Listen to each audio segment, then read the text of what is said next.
Welcome to our episode number 4 of constitution series. आज हम बात करेंगे गवर्नमेंट ऑफ इंडिया एक्ट 1858 के बारे में। एक ऐसा कानून जिसने ब्रिटिश ईस्ट इंडिया कंपनी का शासन भारत में खत्म किया और अब देश को सीधे सीधे ब्रिटिश गवर्नमेंट की हुकूमत के अधीन कर दिया। 1857 की क्रांति ने ब्रिटिश साम्राज्य की नींव हिला दी थी। नतीजा ये हुआ कि एक ऐसा कानून आया जिसने भारत का भविष्य बदल दिया। जी हाँ, the government of India act 1858। 1857 की क्रांति के बाद ब्रिटिश सरकार को समझ में आ गया कि ईस्ट इंडिया कंपनी अब भारत पर राज नहीं कर सकती। कंपनी की लापरवाही और अत्याचारों ने पूरे देश में विद्रोह भड़का दिया।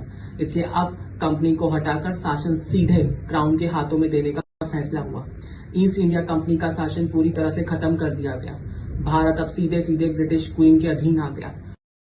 ब्रिटिश संसद में एक नया पद बनाया गया, secretary of state of India, जो भारत के प्रशासन का प्रमुख बना। कंपनी के बोर्ड ऑफ कंट्रोल और कोड ऑफ डायरेक्टर को भी खत्म कर दिया गया। भारत के गवर्नर जनरल को अब वाइसरॉय ऑफ इंडिया कहा जाने लगा, मतलब महारानी का प्रतिनिधि कहा जाने लगा। भारत में औपचारिक रूप से अब ब्रिटिश शासन की शुरुआत हो चुकी थी और ये शासन आजादी तक चला।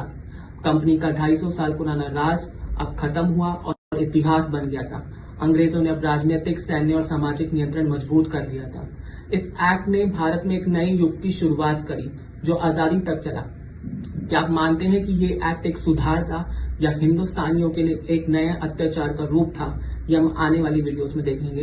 Till then, do like, share and subscribe our video. Thank you.